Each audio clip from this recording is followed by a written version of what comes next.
Ubisoft, what are we doing? What are we doing? Like, what the hell are we doing?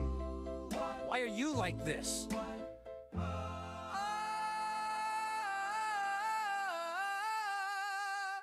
Everything is delayed. Everything is canceled. I get it. You're trying to polish, but still this is wild and I'm freaking out. If you're delaying to make the games better, awesome. If you're just shoving in NFTs and Web3, I'll drink another candle. Just get it together. Just get it together. I wanna root for you. Please don't screw this up. Take your time, but I swear if you still launch something lame and broken, we're breaking up forever.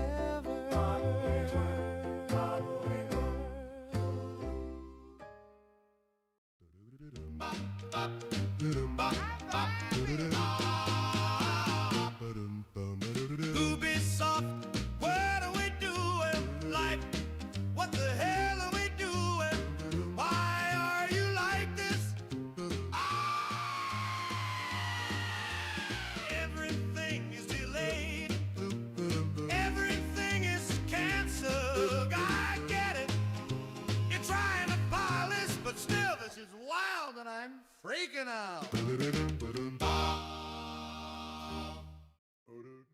Hello, I forgot to unmute. How is everybody? Are you vibing? Are you rocking and rolling? It's gonna be a good day. It's gonna be a good day. We have the Xbox Developer Direct. Very, very shortly, in about 5 minutes. About 5 minutes. About 350. About 350. We're gonna do that. So buckle up, buckaroo. It's gonna be good. Late. Yes, I know. Aren't I just the worst? I went and had a workout this morning. Oh my God, I'm so revealed right now. $100 super chat and I unzip it again. I went and worked out, but that meant I had to get home and shower frantically and like sprint back down here for the show. So here we are, rocking and rolling. It's gonna be a good one. I'm excited. And it's gonna be good. I'm mainly excited for Fable. I'm gonna be real, I'm not that interested in Forza. Maybe this is the year I get interested in Forza, for all I know. I don't know, but I'm not typically big into racing games, but maybe this is the year that it happens. Maybe this is the year, finally. Maybe. We'll see. Any leaks? No, they've done a good job of keeping it locked down. I'm expecting like a good deep dive look at Fable though. I think we're gonna see a lot of like actual gameplay. Surely they've heard the feedback that people want to see gameplay that's not just like 5-second snippets. So hopefully they listen to that and like actually act on it, but I guess time will tell. Time will tell. I think the easiest W for them is if they announce that there's a character creator. Easy dub.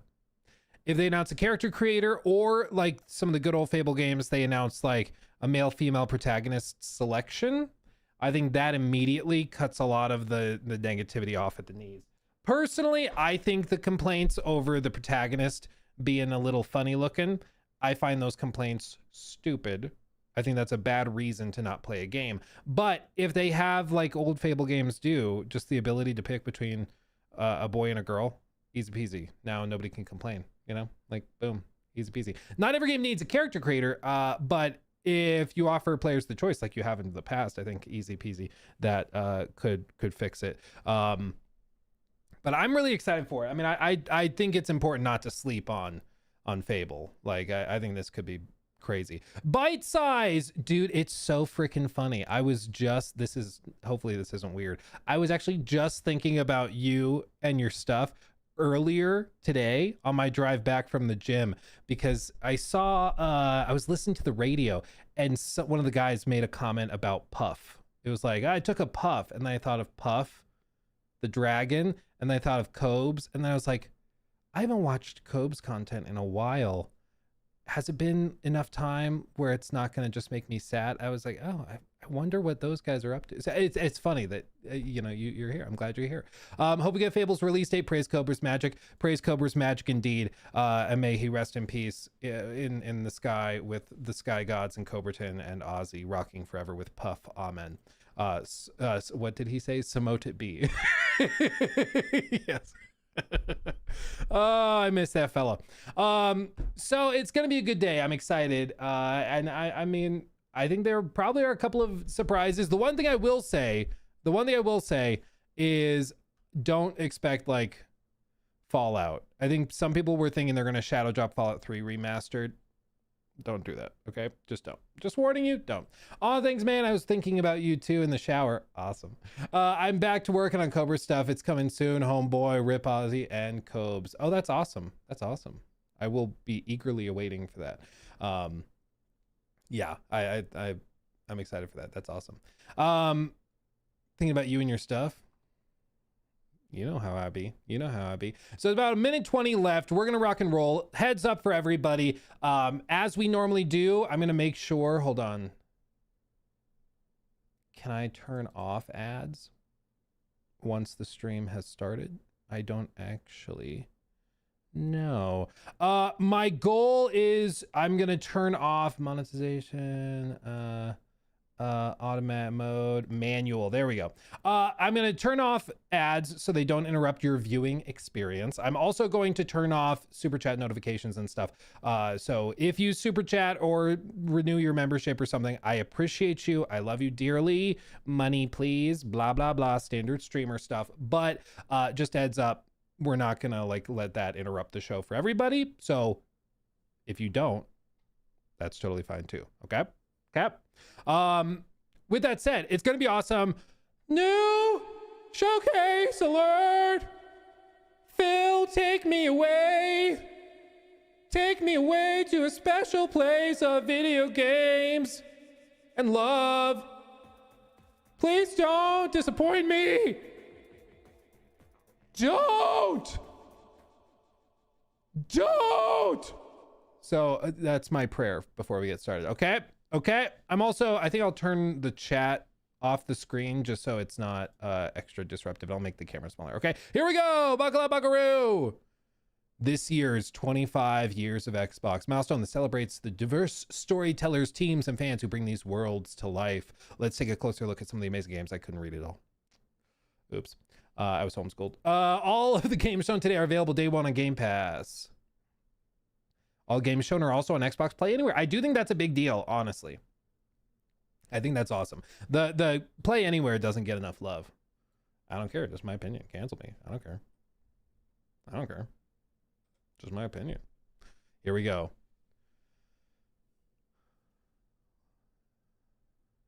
The silence is deafening. Okay. Mate-teen. Rated Mate-teen. They're in development and do not represent final products. Fair enough.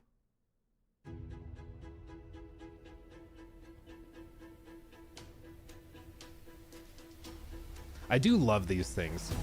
This is one of those things we want to do for New Game Plus, just as a heads up. Spoiler alert. We want to do these types of deep dives on games where we go to the studio. Like, this is exactly what I love. I love this kind of deep dive on gaming.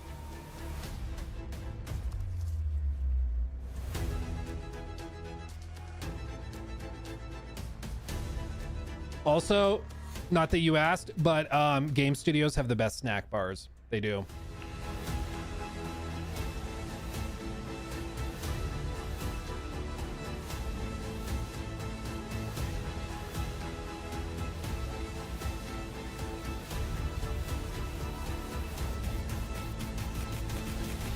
I'm not sure what to do with my hands.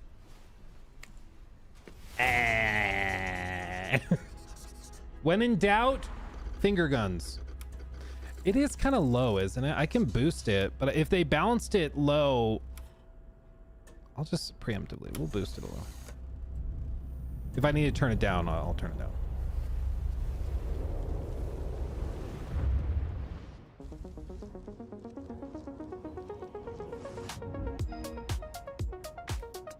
Welcome to this world-first look at Forza Horizon 6. I'm Torben Ehlert, Design Director for Forza Horizon, and I can't wait to show you what the teams at Playground Games and Turn 10 have been working on. And I'm Don Arceta, Art Director for Forza Horizon. What I will say is that Forza is like, these games are way bigger than my niche would believe. Like, Forza is a big deal. These games and now sell we're taking crazy. you to the place we've wanted to visit for a very long time. Japan. We designed a campaign that really focuses on your journey. You don't start as a superstar of the festival or a racing champion or even a rookie. You'll start out as just a tourist in Japan. Your first goal is to join the Horizon Festival by completing the Horizon qualifiers. After that, you'll rise through the ranks, unlocking wristbands as you complete races in faster, more exciting cars. At the end of each round, you must prove you're ready to move up by completing spectacular events to unlock your next wristband. These include classic Horizon showcases and our new Horizon Rush events, where you show off your skills on thrilling obstacle courses, like this one at the docks in Tokyo City. When you finally earn your gold wristband, you get access to Legend Island, an exclusive region of the world with unique events, tracks, and areas to explore, and that will be a true accomplishment. Throughout that journey, all of Japan outside the Horizon Festival is yours to explore at your own pace. So, let's talk about the location we've all been waiting for. The ocean. No, not the ocean. Japan is the ideal location for our biggest, most exciting game yet. Full of beautiful landscapes and stunning contrasts of rural and urban, modern and traditional. This is our largest map, full of verticality, diverse biomes, seasonality, and breathtaking driving experiences, elevated by Japan's unique car culture. So we knew from the start that we wanted to deliver the most compelling and authentic game possible. To help us create those experiences in-game, we sought out advice and insight from people who've lived with Japanese car culture their entire lives. People from Japan. As someone who Makes grew up sense. in Los Angeles and Tokyo, both cities known for car culture, I developed a passion for cars early. I've also worked extensively supporting creative collaborations between Japanese and Western video game studios. Over the course of production, I had many conversations with the team about the nuances and the details of Japanese culture and how to reflect these in Forza Horizon 6. As an example, when we discussed naming options for the player home at Tokyo Docks, we discussed the building number, picking 7 and 8 because those two numbers are considered fortunate in Japan. In Because fact, if we did these 6 numbers are and also 7, part of a well-known would've been game Japanese over. proverb, "Nana korobi yaoki," which means never give up. When our team builds a Forza Horizon game, we focus on the essence of the place, what makes it special and unique. At the start of production, our team traveled to Japan to capture reference for everything. Time lapses of real Japanese skies, photogrammetry of trees and geology, scans of roads and buildings, and things as simple as water kick-up and the way fallen cherry blossoms respond to passing cars. From these references, we then work to capture the soul of those places, adapting it for Horizon's open-world gameplay. And since Japan is home to driving experiences unlike anywhere else, that process begins with the roads. Inspired by the C1 Loop, Ginkgo Avenue, and mountain passes, like Mount Haruna and Bandai Azuma. Then we layer in the details around them, creating a world where every road leads to discovery. For this game, we built our biggest urban area yet. Our Tokyo city is 5 times larger than anything we've designed before, with multiple districts, each with a unique identity. We work to create a city where every road, every corner, and every shortcut is fun to drive and a delight to explore. It is beautiful. Seasonal change in Japan is dramatic, and these changes are widely celebrated in local culture. We've captured that in game so that you'll see those changes reflected in the world around you as you explore. Oh, the snow. That sense of exploration is but also showcasing some of the newest, most exciting cars in the world. And Forza Horizon 6 cover car is one of them. The GR GT is a race-derived road car that combines motorsport performance with road-going excellence. And our game is the ideal place to experience the most modern iteration of Kazoo Racing's relentless pursuit of Japanese engineering perfection. Our cars sound better than ever, with greater detail and remastered audio, all brought to life by new acoustic modeling technology, simulating the soundscape of the world.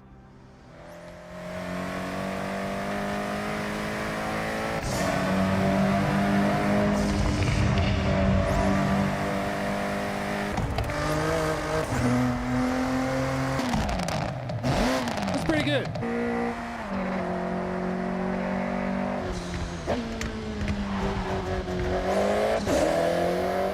Music is a huge part of the Horizon Festival, and we're curating a diverse track list from around the world, including exciting Japanese artists, so you can choose your perfect soundtrack, whether racing, cruising, or drifting. And to complement the visual contrast of our map, we've captured extensive field recordings across all 4 seasons in Japan, creating a rich and truly authentic world for you to experience. In Forza Horizon 6, you'll have new ways to shape that world with features that let you make a life for yourself in Japan. Our new customizable garages are the perfect place to do that. You'll find one of these at every player house, big enough for multiple cars, where you can freely decorate the entire space. And when you're done, you can invite your friends over to see what you've built. That's cool. But the ultimate place to express your creativity is the estate. This mountain valley starts off completely empty and overgrown, but once you unlock it, you can build and decorate directly in the open world here. And anything you construct is permanent and visitable by your friends. Wow. Our teams are fully committed to Forza Horizon being the open world driving game for everyone. We'll be carrying forward all of our accessibility features from previous games. We'll also be adding in new options like proximity radar for competitive players and auto drive for players who want to lean back and appreciate the world in motion. Our major new accessibility feature is customizable high contrast mode, making the open world of Japan visually accessible to everyone. No matter how you and your friends play, you can customize Forza Horizon 6 so you can play together. Sweet. Japan is world-renowned for its car meets, like Daikoku, and inspired by these experiences, Forza Horizon 6 will include new open-world car meets. These are places where you can show off your cars and characters, download tunes and liveries, and even buy a copy of the cars you see. Then head out together to explore, where you'll find classic events like street races and our new Toge battles, iconic nighttime races down Japanese mountain passes. There's more to do in the open world than ever before, with new shared experiences like Horizon Time Attack circuits. These are seamlessly part of the open world, with no loads, no matchmaking, just a truly social experience with you, your friends, and the in-world leaderboard. Playing together is easier and more rewarding than ever. Rabid Forza fans Mr. are Noodle. incredibly creative, making everything from liveries to race events and scenic locations to explore. To support your creativity, we've added the ability to start building from anywhere, as well as loads of other player-requested improvements, all of which are also available in the estate and the customizable garage. We also know you love to collaborate, so in Forza Horizon 6, we're making building fully multiplayer. In Horizon Collab, you and your friends can build anything you can imagine together. Wow. That's cool. From everyone here at Playground Games and Turn 10 Studios, we hope you've enjoyed this first look at some of the new features we've been working on, and that you're as excited as we are for the game. We'll be launching on Xbox and PC on the 19th of May. If you're a Forza fan on PlayStation, we'll be welcoming you to Japan later this year when our PlayStation version is ready. For now, though, stay tuned for more updates about the game over the coming months. And thanks for joining us. We can't wait to see you in Forza Horizon 6 as we discover Japan together.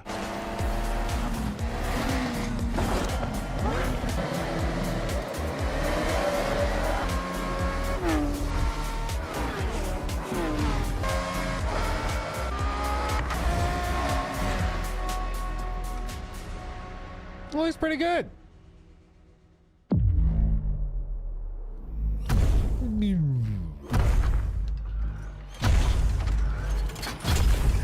Of course.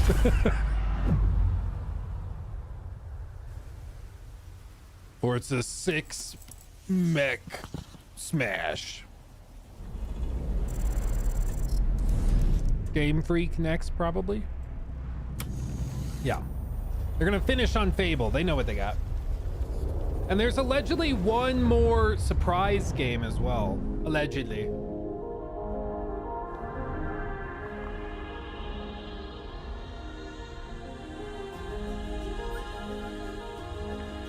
皆さんこんにちは。ゲームフリークのゼネラルプロデューサー大森茂です。ここは東京にあるゲームフリークのオフィスです。ビースト・オブ・リンカネーションはかつてない新しい体験を作り出すことに主眼を置いたゲームフリーク独自の取り組みギアプロジェクトから生まれた新しい挑戦です。これまでもポケットモンスターシリーズのほかソリティバ、ギガレッカーなどさまざまなオリジナルゲームタイトルを世に送り出し常に新しいアイデアや世界観の構築に挑戦しています。ビースト・オブ・リンカネーションはまさに新しい体験ができるゲームです。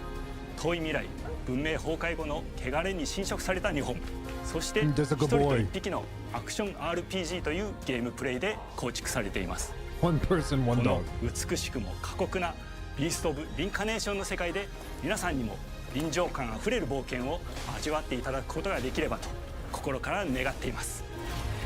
That was cool. これまではポケットモンスターシリーズでバトルプランナーやサウンドマネージャーを務めてきました。ただ新しいゲームに挑戦したいという強い衝動もずっとあったんです。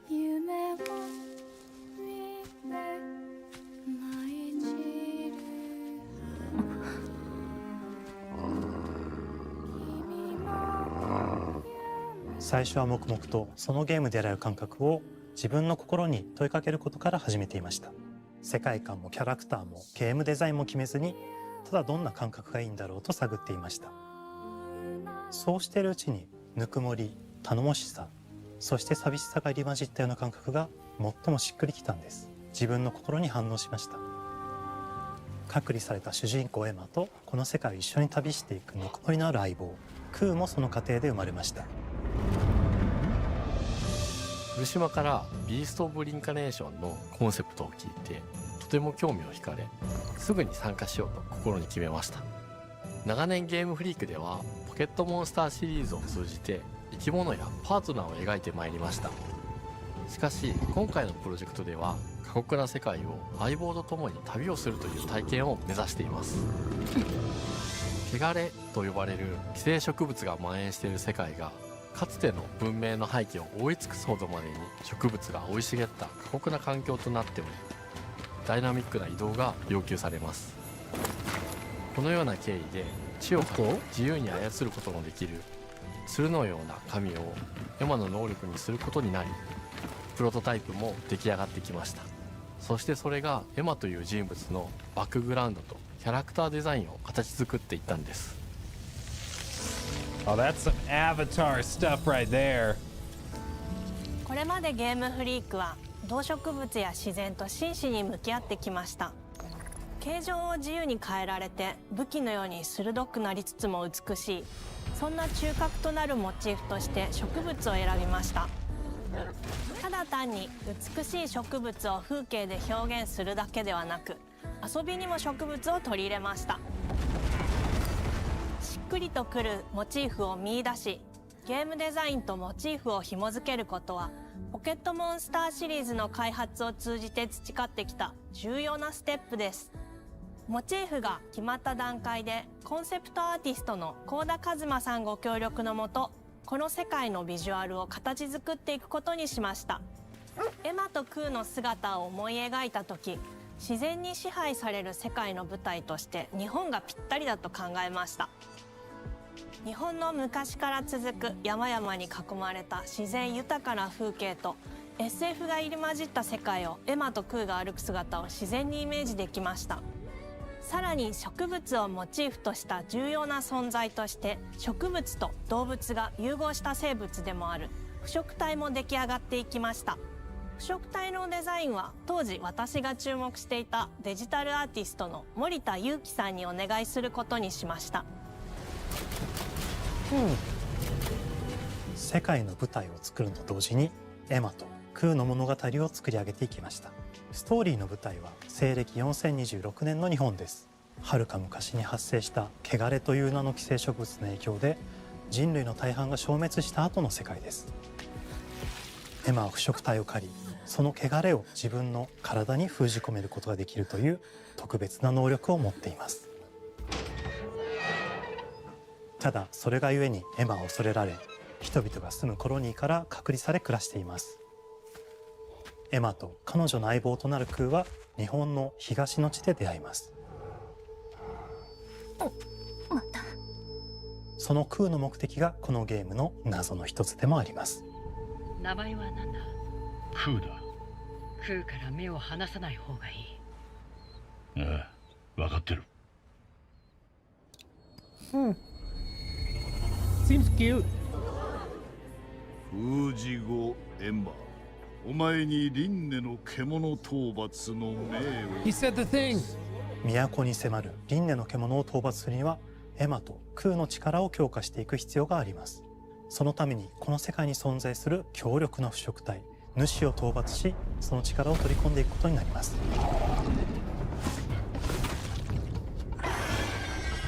汚れを封じることができるエマにしかできない特別な役目です。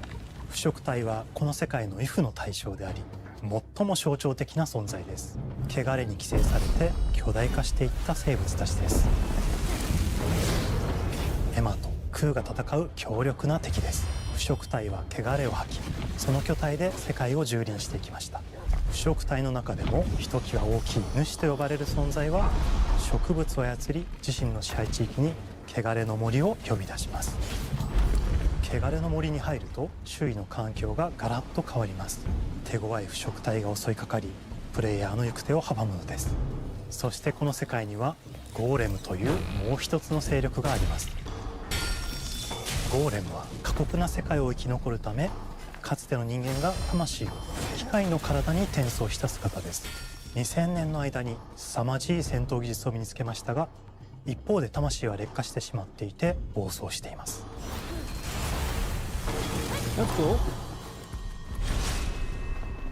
エマと空はさまざまな人物と出会います。長い旅をサポートするブラッド、神楽であったり、あとはクナイというエマと同じように腐食体を連れた剣士とも巡り合います。とどめはきちんとさせる。エマと空は同じく汚れの力を宿していて、互いにその力を影響させ合いながら戦います。例えばエマが敵の動きを見極め攻撃を受け流すと、空に力がたまり開花技という強力な効果を持った技を発動できます。そして開花技を放てば、さらに次のアクションの選択肢に幅が広がります。例えばある開花技を使うと、エマは彼岸花の大輪を咲かせ、その大輪に跳躍して兜割りを行うことができます。また別の開花技を使えば敵を縛り、エマの強力な闘技を敵に叩き込むことができます。開花技の選択中は時間がスローになり、考える時間が生まれます。ターンベースの RPG コマンドのように考えることになります。スキルを磨くほどにエマと空の連携は研ぎ澄まされていきます。互いに補い合う関係で2人は常につながっているんです。エマと空にはそれぞれスキルツリーがあり、エマが行動すれば空に影響を与え、空が行動すればエマに影響が与えられるようにしました。またエマと空の親密度が上昇するにつれて装備できるスキルも多くなります。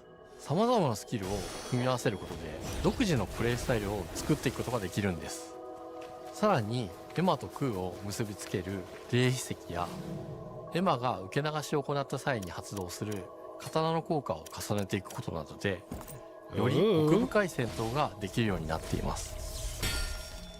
遠距離だけで戦う人もいれば、ステルスだけで戦う人もいますし、常にエマで戦闘を仕掛ける人もいれば、空を先行させて戦わせる人もいます。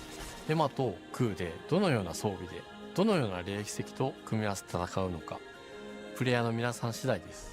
皆さんがどんな意外な組み合わせを生み出すのか、今からとても楽しみです。遥か昔に汚れに追い尽くされた美しくも過酷な新たな世界。企画構想から6年間、私たちはこの世界に数えきれない秘密や奥深い魅力を散りばめることに全力を注いできました。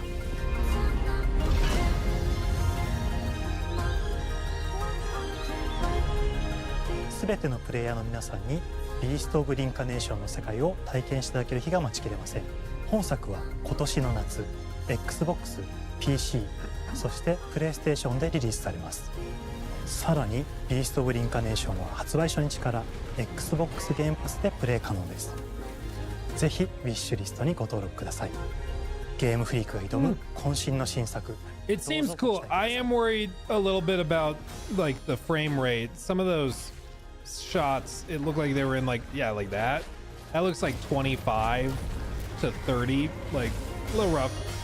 But that seems cool. The hybrid like parry-based combat with turn-based elements too. That sounds baller. A lot of focus on player agency and different play styles. That sounds cool. And it's coming this summer too. Fable.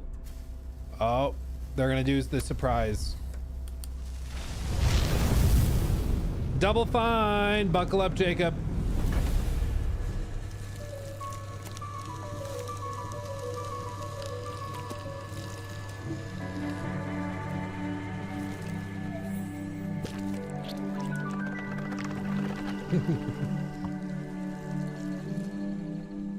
Oh, hello. I'm Tim Schafer, founder and studio head of Double Fine Productions. And this is Elsbeth Larkin, senior tools programmer and junior in-house ceramicist. At Double Fine, we try to take a little time every so often and create quick game prototypes. Anyone in the company can pitch a game idea, and we have a vote on which ones we want to try to make. We forget the projects we're currently working on, basically get amnesia, and we do this for 2 weeks. That's a fortnight. And we build a few of these experimental game prototypes. We call this process Amnesia Fortnight. We've had all sorts of great ideas come out of this process. It's just like this clay.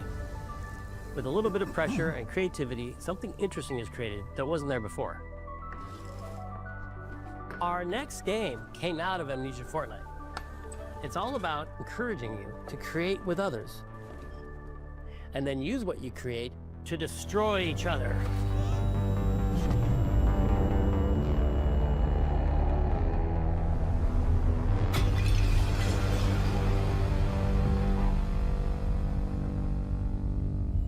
Don't worry, it's easy to make a new pot if you're playing Kiln, our online multiplayer pottery party brawler.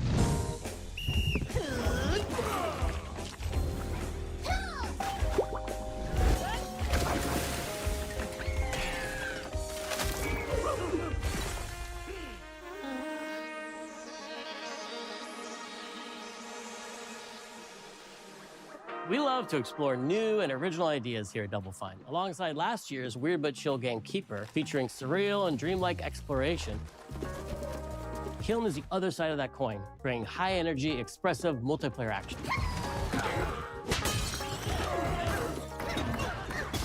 You'll get a chance today to see how we're continuing to foster our spirit of creativity with this next game. Derek Brand spearheaded this pitch, and is here today to talk about this fully realized Double Fine experience he's leading with his team. Kiln is a multiplayer party brawler, and is just as much about the act of trading with your friends as it is fast-paced competitive destruction.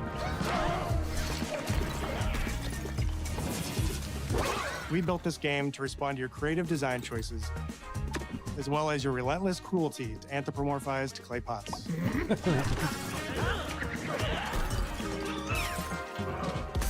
I've spent my career as a concept artist, focused on coming up with unique characters and environments at Double Fine. But I also play a lot of action titles, which got me wondering, what would a game look like that included not just the cathartic element of destruction and action, but the equally cathartic act of creation I was familiar with as an artist? I stumbled on the answer one day: what better solution than a pottery wheel? We wanted to give players the ability to create characters out of any shape, and to make sure that what you make has a charming, animated personality. You start off as a little helpless naked spirit. You're not capable of much in this state. Thankfully, you are capable of manipulating clay, and a pottery wheel is the perfect place for the creation of a new body. And when it comes time for destruction, those shapes needed to translate into capable fighters. Pots that can compete in challenges in a way that only pots can. Our game mode, Quench, brings all of that together in a 4v4 combat party atmosphere. You and your friends need to balance your pot's shape and abilities with its capacity for carrying water into enemy territory. Here, you'll navigate through the environment with your team's unique creations. Avoid or destroy incoming enemy warriors. And of course, fill your pot up with water to ultimately douse the enemy's kiln and win the game. That's fun. Now keep at it. What a wacky idea. You know, like, this is crazy. With Kiln, we wanted to give players what we know they've always wanted from Double Fine. A best-in-class pottery sim, of course. With this strange concept came lots of design challenges, though, because it's a game about pots that have to transform into bespoke ceramic warriors.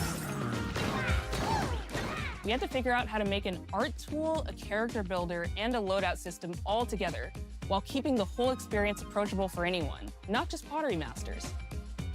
After many iterations balancing simulation with arcade-like simplicity, we landed on a design that lets you feel like a master potter who can easily make any pottery shape you could dream of, even if you've never seen a potter's wheel.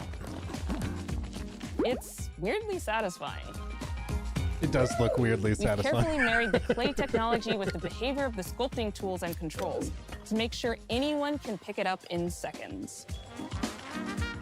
Refine it with sponges, shapers, and straight edge tools to get specific and make it yours. As you sculpt, you'll notice the game recognizing the different shapes you've made. It'll automatically detect when you're shaping things like cups, vases, bowls, and many more. That's cool. So that means we had to ask ourselves, if I was a vase, and this vase that I just made was now my body, what can I, as a vase, do?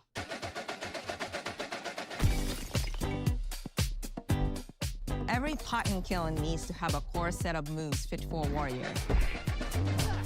To run, jump, attack, and roll. They also must have moves fit for a pot. Are they going to shadow drop this? I kind of think they might. Each shape has its own unique way of performing these moves. And because your shape matters, the animation team has taken on the challenge of bringing those different pot shapes to life in surprising ways. In addition to these core moves, each shape also has its own special attack, which we push to be the most fun and over-the-top moments in the game. Cups popping popcorn. That's nice. Bottles turning into swords. Jugs blaring like megaphones. Plates flinging pies. Everyone's shape is doing something different and exciting.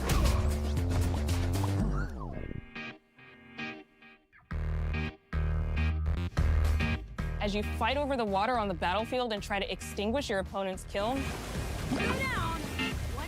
you'll have to pay attention to each map's unique nuances.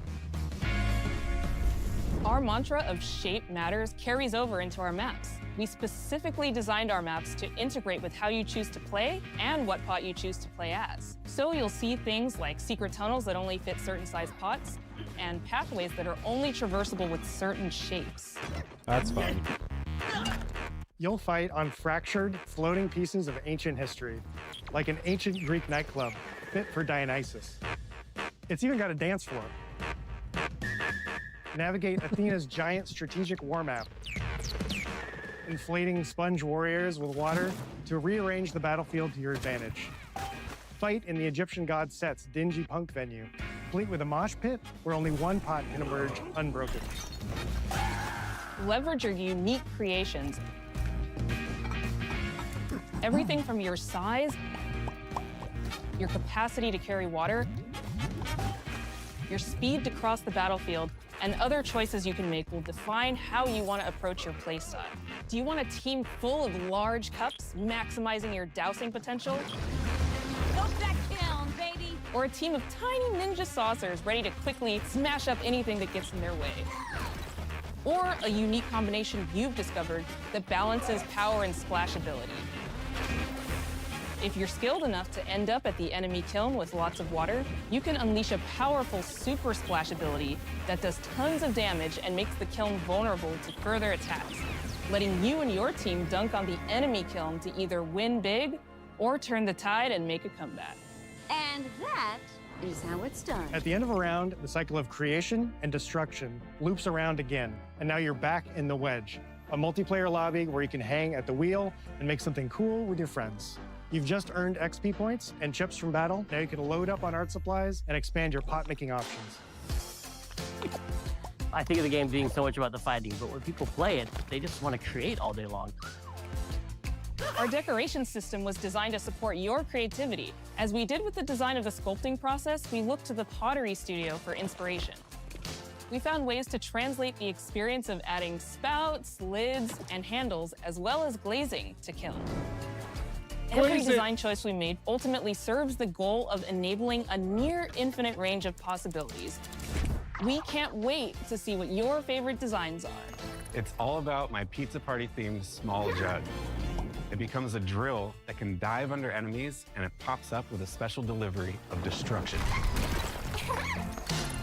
I love a medium jug, a simple handle, a 2-layer watermelon glaze, and I'm ready to bring the good vibes into the chaos. My favorite is the large vase. It has a UFO-like animation, and it's great for team defense and protecting your Bix. Hands down, the best pot shape is a small bowl. It's perfect for sneaking past enemies. Plus, its ice cream theme special is so cute. One of my favorite warrior pots has to be the medium base. It's decently fast for invading enemy players and matches. The decorations really make it shine. A curved elbow spout, cupid's handle, some spiked charms with a rainbow glaze, and one butt sticker. You can't go wrong with butt stickers. Just one. My favorite pots use the absolute most material possible to make the biggest pots possible.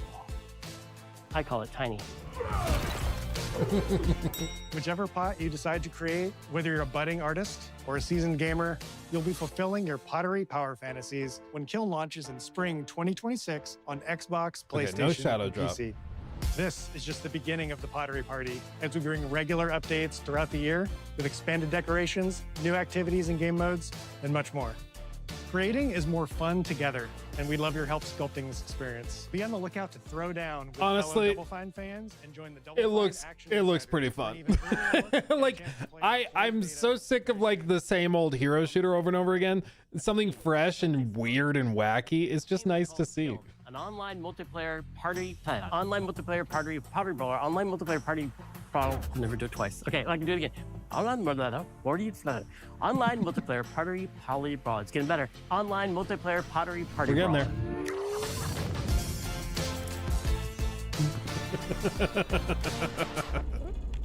Okay, Fable. Let's get it. Let's get it. Hi, welcome to Playground Games, where I'm thrilled to share our very first deep dive into a game we've been making here for a really long dude, it's time. been in development forever. Fable. Let's see it. Playground Games is renowned for fun, immersive, and visually stunning open-world experiences.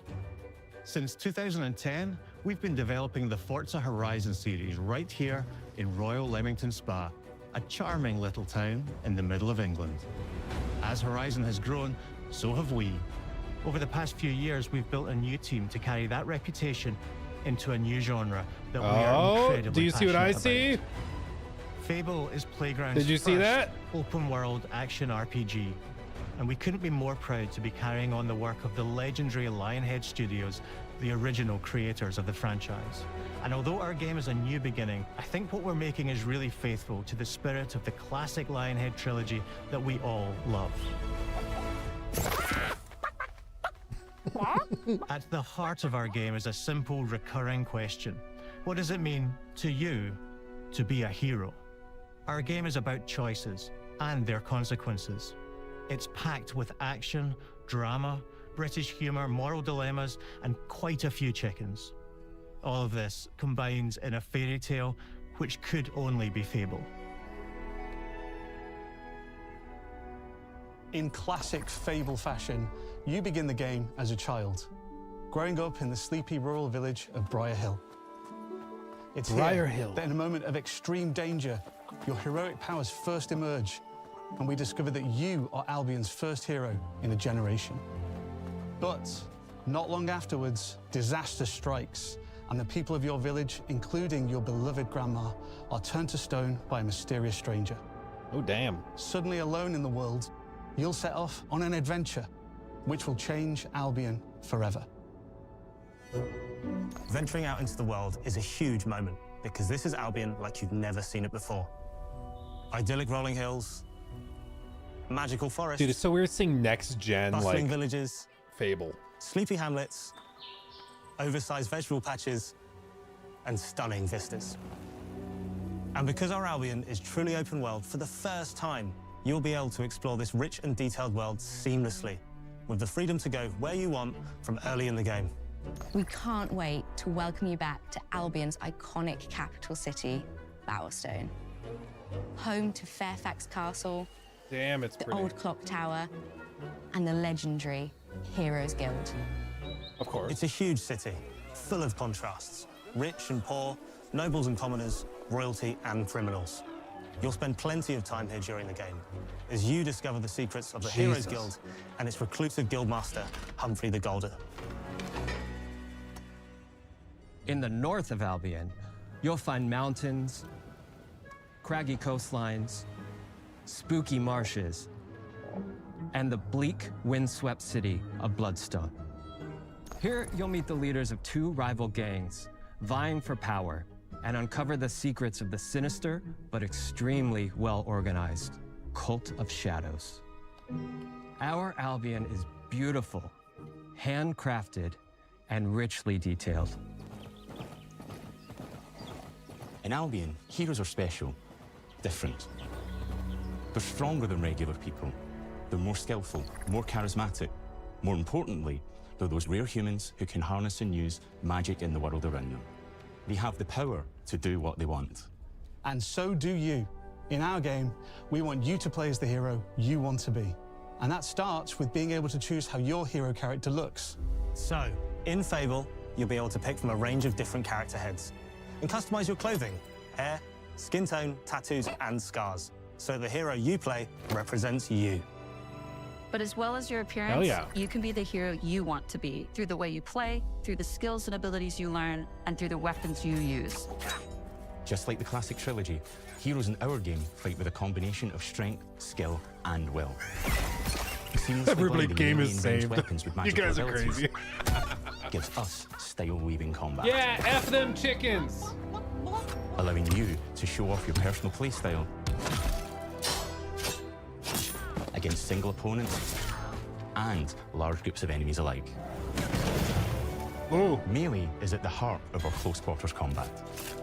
You'll use light and heavy combos, often knocking enemies off balance and executing stylish finishers.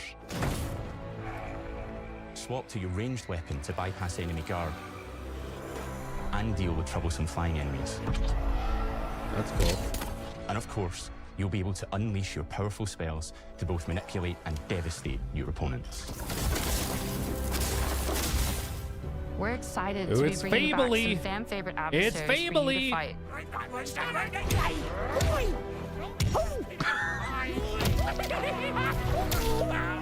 Hobbs are back, as are Balverines, Hollowfolk, and Trolls.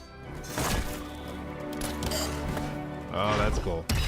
And we're adding brand new enemies too, like this fearsome cockatrice, a giant fire-breathing chicken. Each enemy family is different, with their own weaknesses to exploit and defenses to overcome. But with all the unique tools in your combat toolbox, how you defeat your enemies is up to you. Damn! But there's more to being a hero in Albion than fighting, so much more. When we talk to people about their favorite memories of the original games, So many of their stories were about the stuff you can do when you weren't just being a hero. The normal, everyday stuff which happened when you interacted with the people of Albion. For me, what I remember most vividly are the inhabitants of Albion and the things you can do with them, or to them. The crazy thing about the classic Fable games was that in the middle of a sprawling RPG was almost a complete other game where you could just mess around with the villagers and townsfolk. And we've built that same experience in the middle of our game too. Buying a house, getting a job, making some money. Romancing a villager, getting married, having kids. Fancy a date?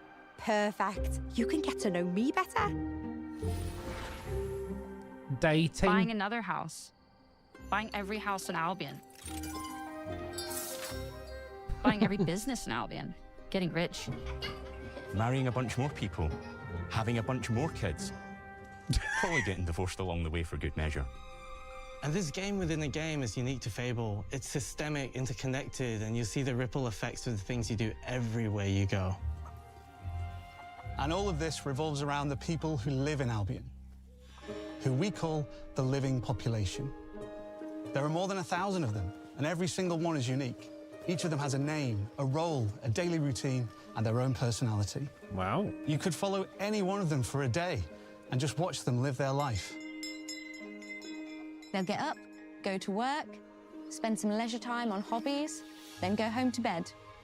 Finally, What's even cooler is NPCs. that you can talk to every single one of them in fully voiced conversations and interact with them in loads of different That are ways. real. Maybe the job they go to is working for you because you hired them to work in one of your businesses. Hey, you. Working hard? How can I help you, boss? Maybe the bed they sleep in is in a house you own because you're the landlord.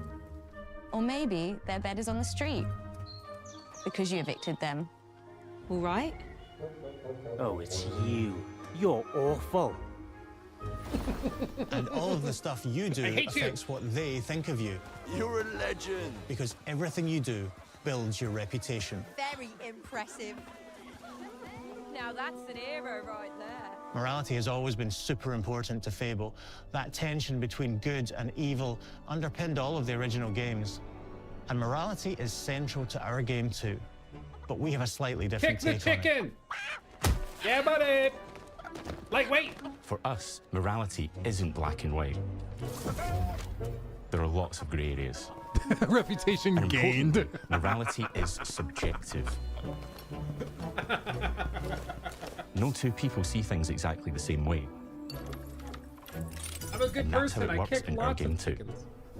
Everything you do earns you a reputation.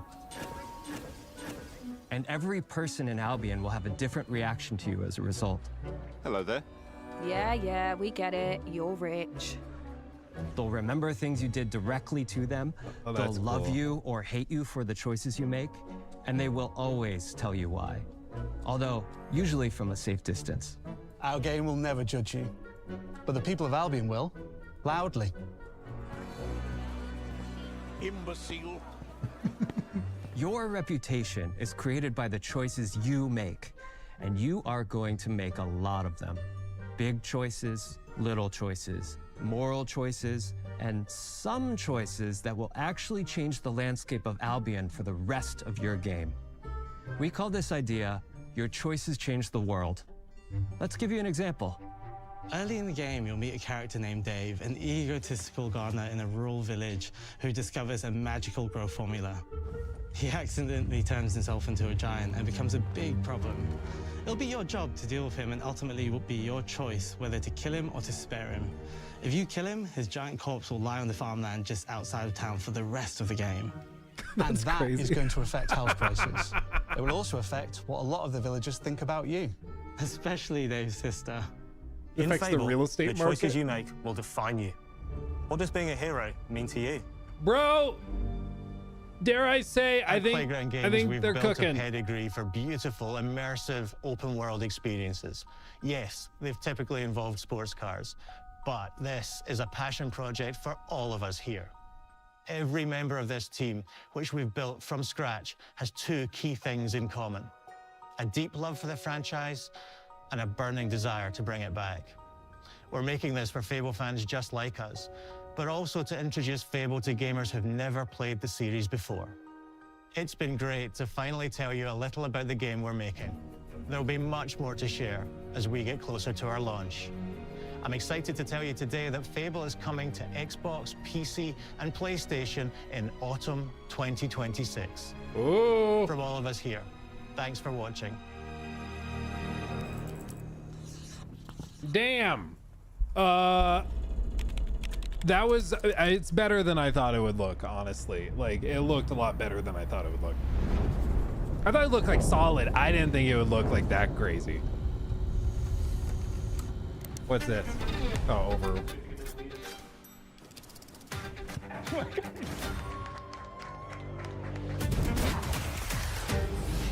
Yeah, and Kill looks fun. I was low-key hoping they would shadow drop it because tonight is game night with my college buddies, and I was like, oh, maybe we try this, but we can wait. It'll be okay.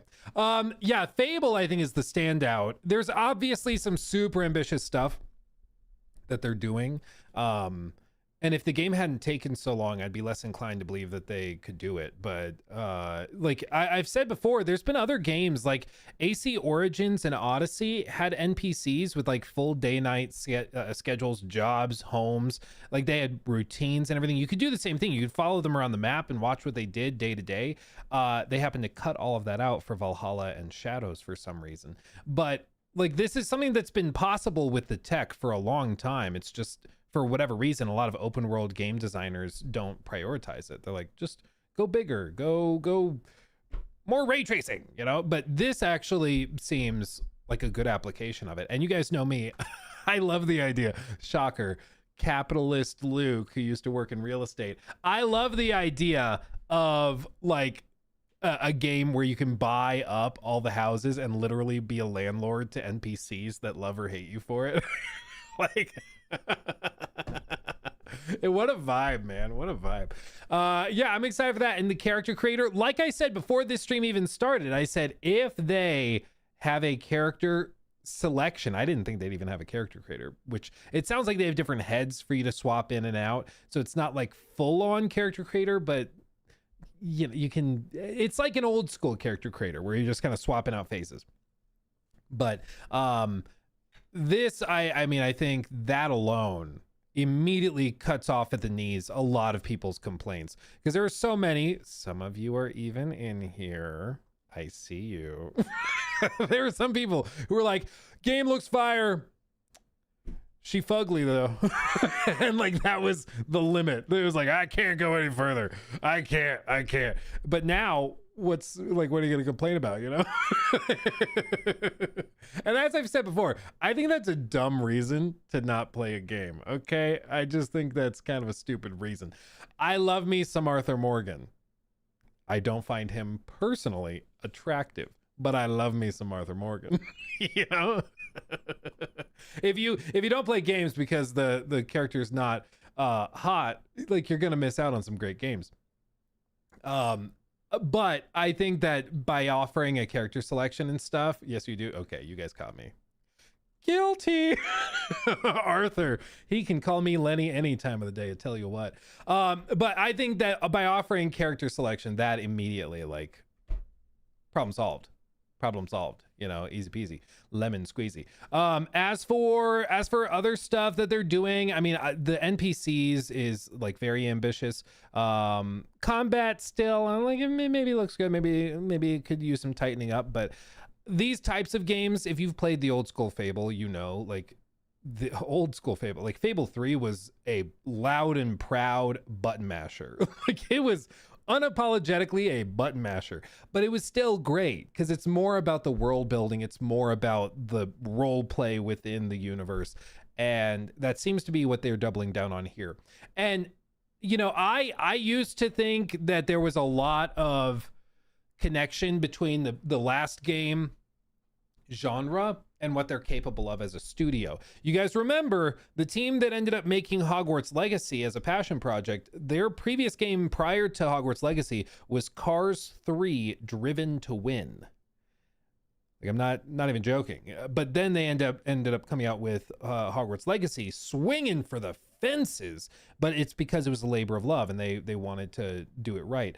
And I think they did a really, really great job. And with this, it seems similarly that they are very passionate about Fable. They've played these games and they want to see it return to form, which honestly the franchise deserves. We looked at kind of why and how Fable fell apart, and it's a sad story, honestly, but just series of mismanagement and nonstop crap in the early 2010s that led it to it trying to turn into like a live service game. I think it was Fable Legends, and then that got scrapped, and it just was a dumpster fire for a long time. But this actually seems to be Fable in Fable form, which I think is just really good to see. Like, when people want Fable, they want Fable. They don't want like a weird MOBA spinoff. They want Fable. Like, they want this, and that's exactly what they seem to be doing. So I think that looks great. Forza 6, not my typical cup of tea, but I can see why people would find that very, very intriguing. It looks pretty baller. Beast of Reincarnation, I'm glad they're trying something new. You know, I'm open to it. It's also doesn't look super unique to me, but you know, maybe we see some gameplay previews and stuff that could change my mind, but I'm open to it. It also doesn't look bad. It's just like not super eye-catching. Kiln, I think this looks really fun and silly and stupid. I'm like, finally more co-op games that are just outrageous and weird. Like, I prefer that any day of the week over like another round-based hero shooter, extraction shooter, you know, like something original. This is right up my alley for a game night with friends. So that's interesting. And then again, I think they knocked Fable out of the park. I think that actually is looking really, really solid. For the people spamming, where's Starfield? To be clear, the only games they said were going to be here were those 3, and then they surprised with Kiln. Kind of leaked beforehand, but that was the point. So overall, I mean, I think it was a really, really solid showing. Let me refresh this. Hold on, my chat froze and broke. You guys are crazy. Vincent, thank you for the 20. Very generous. Says, I shot the Fable section last year and have been looking forward to your take, Luke. Got to play it. Really enjoyed the combat. Glad to hear. That's awesome, Vincent. Thanks for being here. And yeah, I mean, I respect your ability to keep a secret, because I think like they really have done a good job showing it. And of course, what they're doing is very ambitious. Fable as a franchise has a history of like swinging for the fences. You guys know we talked about Peter Molyneux the other day, and some of the stuff that he would casually mention being in the game. But this, I think they're actually showcasing it. And like, even just the idea of the giant, you can choose to let him live or die. If you kill him, he literally flops on the outskirts of the town and his dead body is there. I assume it, like, over the course of the story, might even decompose a little bit, and that affects the housing prices. So if you have a starter house in that village that you own, it's now worth less. Like, stuff like that, I just love. I love those ideas. I think it's really, really cool.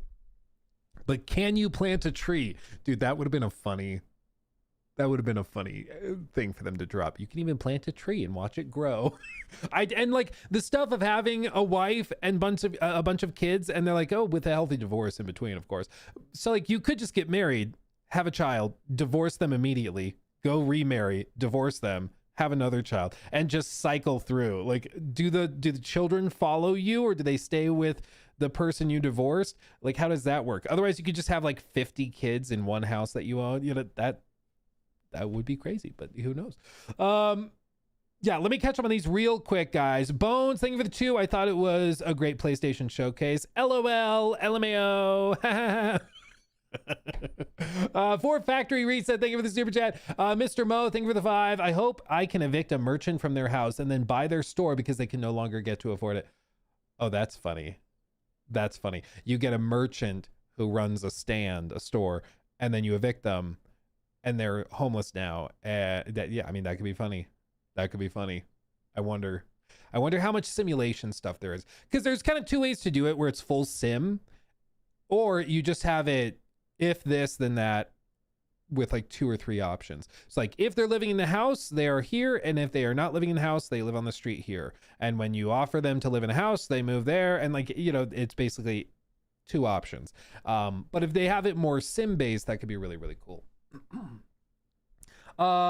It's me, I'm Dev. Thank you for the 5. Thank you for the 5, my friend. Thank you, appreciate you. Let's see, where did okay, Hawking Jim, thank you for the 11 months. Almost there, my friend. I'm pleased with I think you said I'm pleased with what was shown today, as long as the writing it's too MCU-ish. I am getting, based on the snippets I saw in the trailer with the giant, it's very British humor. If you know what that is, then like you either know if you love it or hate it. Personally, I love British humor. I just find it funny. It's a very particular dry sort of thing. Oh, we're finally doing this, are we? Because I was going to make a sandwich. But okay, let's do it. What do I think about heroes? Well, we've all seen them, haven't we? Swanning about the place with their disproportionately high cheekbones and comically massive weapons. Wanker. Roughing up bandits, because they like to rough up bandits, don't they? Living it up with the common folk every single night. I want to get to the part where he says On veg. a day-to-day basis, I'll say the true hero is me, someone who's breaking new ground with fruit. Is it the guy from IT Crowd? Yes. Yes. So this is like the style of British humor. If you've seen the IT Crowd, you know what that is. It's just a very particular, like, dry delivery where they're not trying to be haha funny. They can often revel in like uncomfortable situations as well, where they just show something ridiculous and then they just let you sit in it, you know. That's like the core of this particular vibe of British humor. There's other, you know, segments of it like Monty Python and stuff you could point to, but with veg on the agricultural side of things, Just look at them.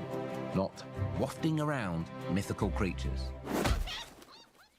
so I think the writing sounds silly and irreverent and very, very British. So I'm okay with that.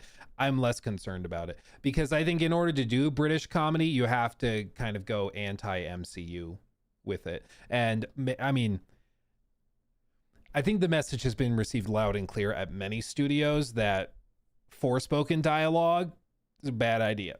And so I think that a lot of studios have been focused on overhauling that, because what sucks is that you can have a game that's otherwise really, really solid and really, really good, but if the writing is bad, then it can spoil the whole thing. Like, you know, a game like Forspoken, mechanically, the combat, enemy design, like there was a lot of really cool stuff in Forspoken. It was just the writing was so god awful that it pulled the entire ship down, right? So you just have to not make that massive blunder, and then you're probably going to be okay.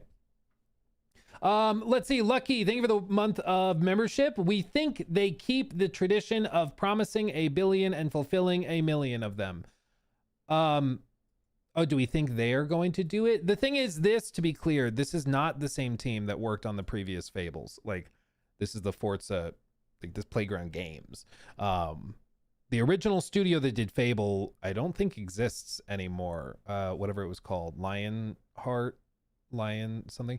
I think they were shut down. So, and Peter Molyneux is doing his own thing. So the original guys that did the previous ones are like, they're gone. Lionhead. Yeah, I think that's right. So this is a labor of love, a passion project. Yeah. How does the Pottery game have more character descriptions than Highguard? I don't know, dude. It's crazy. They're going to come out, I think, on the 25th, and they're going to show the character or the content creator event thing that they did. And that's going to be like the big marketing push. And then the game's going to drop the next day. And they're going to see what happens. Maybe it works. Maybe in a month we look back and we're like, guys, can you believe we thought Highguard was going to flop? Can you believe that? It's got 1.5 million concurrent players right now. It's bigger than Fortnite. Maybe we're going to be saying that. Is that likely? Is that like something I would put money on? But maybe anything's possible. Weirder stuff has happened. Like one time I got a sushi roll and it didn't taste super good. And I love sushi and like that. So weird stuff happens. So maybe that could happen. You never know. Marshall, I almost said Mariah. What? Thank you for the membership over there. It's like Mariah Carey. I don't know. She's here, guys. Everyone, be on your best behavior. It's me. I'm in Dev. Thank you for the 10. Been watching for years and love your content. Do you think the Elder Scrolls 6 will procedurally generate all of Tamriel and potentially flop? Thank you for the 10. No, my guess has been for a long time that I think they're going to do procedurally generated dungeons and caves. So I think they're going to use Starfield procedural tech, and they're going to basically have sort of procedural chalice dungeons like Bloodborne had, where you can go down there, get procedurally generated like loot and weapons and upgrade materials, crafting materials, that type of thing. I think that that's what they're going to do. I don't expect them to like procedurally generate the map or anything. So that's my expectation. But time will tell. Who knows? Vincent, thank you for the other $10 super chat that you send. Appreciate you. The White Wolf, thank you for the 5. Just finished Expedition 33. I think AAA developers should be embarrassed with themselves. It was a masterclass in how it should be done. Well, what's been very clear is that small agile teams seemingly are capable of outcompeting, at least at times, the big, massive behemoth AAA studios. And you'll notice in the Ubisoft like overhaul restructuring they did yesterday, or started or announced yesterday, in that they promised, or they discussed rather, how they are trying to decentralize decision making. Specifically what that means is, instead of like, you have the studio in Canada, if they want to do something big for AC Hexe, they have to send that off to Paris to let the corporate guys give them the thumbs up. If they're like, hey, we're going to devote more budget to this particular feature, and we're going to overhaul this and push this, they have to wait for approval. And let's be honest, I know this is a controversial opinion. A lot of executive guys don't know what the hell they're doing. They're downright silly, frankly. And what they're trying to do, at least at Ubisoft, they are decentralizing it. So they're trying to give more autonomy to the individual studios. So the studio gets to make the choice instead of the executives. Whether or not they actually follow through on that, time will tell. But that's at least what they're trying to do. And I think that's what you have to do with a lot of these companies, is try to avoid it becoming like one gigantic pyramid. This is my pyramid shape. And instead go with a bunch of smaller pyramids that have their own autonomy and let them be dynamic and agile like that. I think that works way, way better. X corners, maybe. Thank you for the super chat. Bet they will use AI for dialogue. Every NPC being ChatGPT. It will be Todd's new 1,000 planets. I do think they'll have all new AI technology. I do think they'll have stuff like that. I don't think they would do ChatGPT specifically, because that's reliant on tokens and is really expensive. So I don't think they would do that. I think what they would do, potentially could build in an LLM. I don't know if that's something they push for. There are LLMs that can run locally on devices. But my guess is that that type of thing is only going to start to kick off with next generation hardware, because I think the next gen of consoles, there's going to be a big push for like a built-in enhanced neural network engine and that type of thing. Like, I think that's going to be the big push. So instead of ray tracing, it's going to be neural networks in the console. It's the same thing Apple was doing like 4 years ago. You remember they did all the neural network stuff for image processing? It's the same basic tech that allows them to do all sorts of other AI processing on the device. And I think they're going to bring that to consoles. And I think that that's when we'll see it, but probably not in Elder Scrolls 6. But I do think eventually we will see what you're talking about. Yeah. Marshall, thank you for the 5. Mariah here. Nice. I knew it was you. What do you think about €70 price tag on the new Lego Batman game? I think it's the standard AAA price now. I'm not happy about it, but that's just where it is. I think Lego Batman looks baller. So as far as AAA games are concerned, I think it looks really good. I've not had the chance to see it like behind closed doors or play it myself, but what I've seen excites me and makes me happy. So we'll see. We'll see where it lands. And you know, with all of these things, I think it's up to the individual consumer. If they look at a game, they're like, I just don't have this. I don't have the scratch for this. And they wait and they're like, I'm going to get it on sale. Mad respect. Do what you got to do. That's what consumers do. You have to make your own decision. Don't let people peer pressure you. You know, if it's not something that makes financial sense to you, don't break the bank to do it. But I ask that also on the flip side, that people don't go the other way and then try to like bully people if they do decide to play the game. Like, that's cringe as well, you know. Continuing on, let me see. Croswell, thank you for the $5 super chat. I've been watching you for a while and finally caught you live. I know it's a bit cliche, but love your stuff. Praise Todd. Praise Todd. May his details shine upon you and give you 16 times the detail. Amen. Titan Gaming, thank you for the membership as well. Caleb, thank you for the $10 super chat. Hey Luke, it's chat from the future. Can you believe they shadow dropped Elder Scrolls 6? And as a pre-order bonus, Todd comes to your house and oh my god.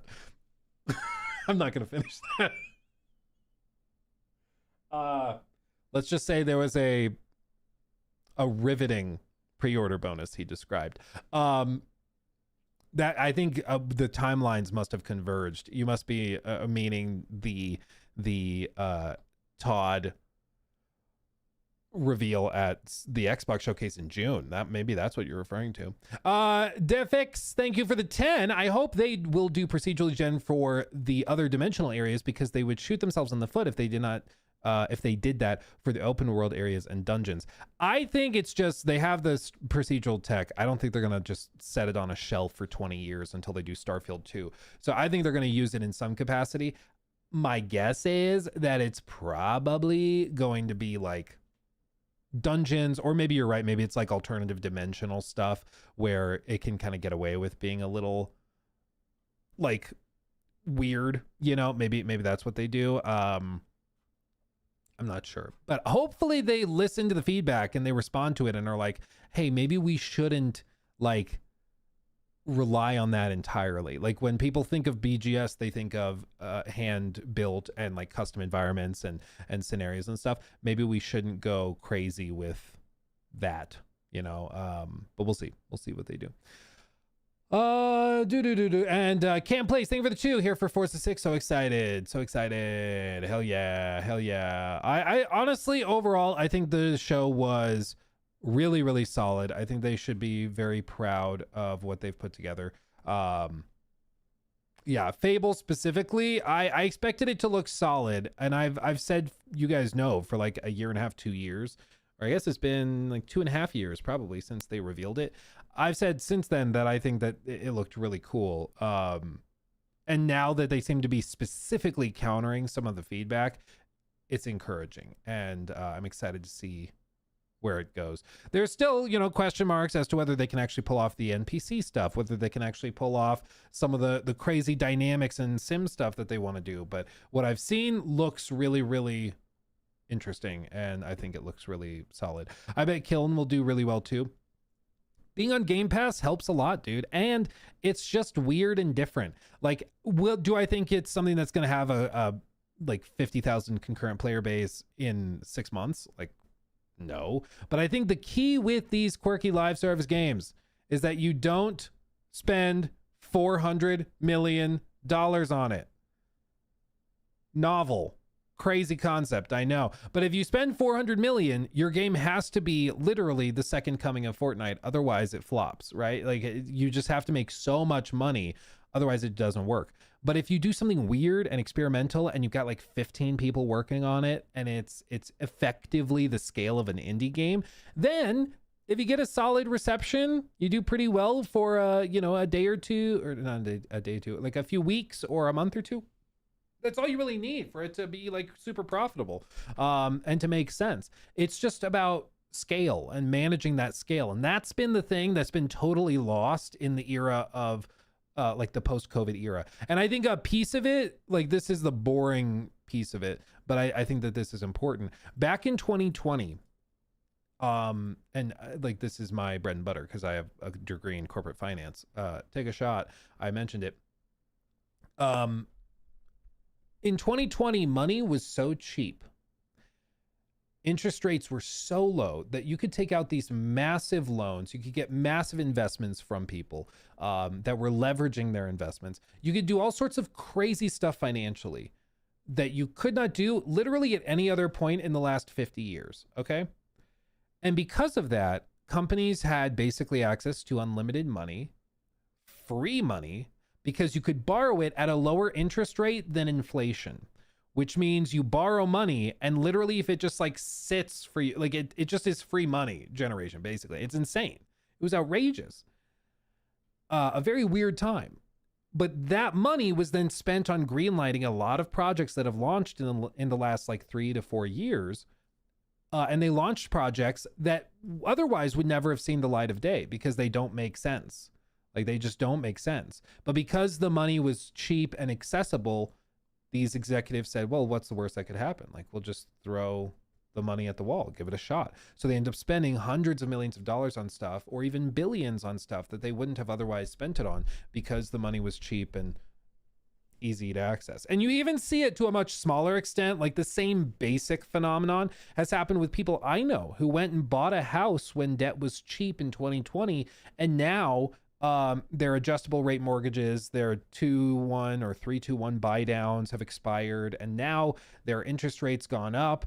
If they refi, their payment's going to double or triple. Like they're basically paralyzed where they are and they can never move. They can never do anything else because of where they landed with taking on the loans that they did, you know? It's just tricky. It's tricky. They love live service games. Well, they gambled with cheap money because the hope was that if you get one that pops off, it pays for every single other thing. And that's just the dangerous game to play. And they've won with like PlayStation's won with Helldivers, for example. Maybe they'll win with Marathon, but everything else they've done has been a disaster. Wolf Starter, maybe? Thank you for the 5. What a year. Gothic remake in Q1, Fable in autumn, Blood of Dawnwalker also this year. Do you think we get another surprise? Yes. Yes. I can't say, but I've heard rumblings. I've heard intonations, whispers in the trees. And as for gaming, I've heard other things. I hear voices everywhere. No, I've heard that there's going to be a couple, at least as of like I guess 3. What's the date? Yeah, like 3-4 weeks ago. I've heard whispers that there's going to be probably 2 things that pop by the end of the year that as of right now, like it's not on anybody's radar. Why can't you say it? Because it's, for one, it would spoil the fun. And I know how exciting it is to see something you didn't see coming and to be like, what? So I don't want to spoil that for you. I don't want to take that from you, you know, because that's a moment, that's a magical thing that is very exciting.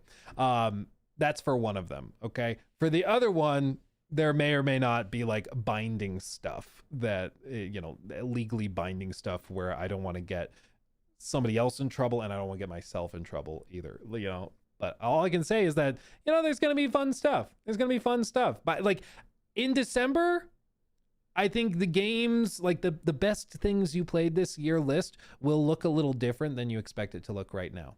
That's my sneaking suspicion. Yeah. Okay, how did you possibly guess it? Suicide Squad 2. How did you know? I mean, that's where they went. Where's Rocksteady? They just went, people actually loved it. The non-brokies loved it. We just have to do it again. We just got to go even bigger, even more ass slaps and cringy jokers, you know? That's what we need to do. That's what we need to do. Oh man. Oh my god, dude. Even on like Twitter, the response is like very rich twat is the most British insult in Fable. Yeah, even the response over here is very positive. But yeah, literally, because if you start to dress in a certain way, if you buy a lot of businesses or real estate, you have a lot of money, they'll start to tag you with these certain personality traits, and it affects their opinion of you, which is just really cool. Yeah, I'm excited. Yeah, I'm excited. Looks really good. Looks really good. Bullocks. Yeah, literally. Let's see. Yeah, Superman 64. Yeah, they're gonna get it right this time. Don't worry. This time with ray tracing. I just want to be miserable in Fable. I bet that's doable. You just want people to feel bad for you. I wonder if you refuse to buy any real estate, do you get labeled as a homeless person? That could be cool. That could be cool. It's the Joker, baby. Yeah. Did I see the Forza 6 Premium Edition is 120? I don't think that's the highest I've seen for a Premium Edition. I think the highest I saw was for... What game was that? There was one that was like 129. I don't remember which game that was, though. But I don't think that's even the highest I've seen. For like the Premium Edition, for the top tier stuff. That's fairly standard.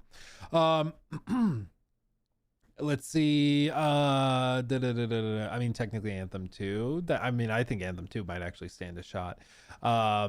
Bully 2 confirmed. Oh, we can all wish. We can all wish. Who knows? I will be dressing in the chicken costume officially. Dude, I wonder if they... So, honest question for chat. I want to know your opinion.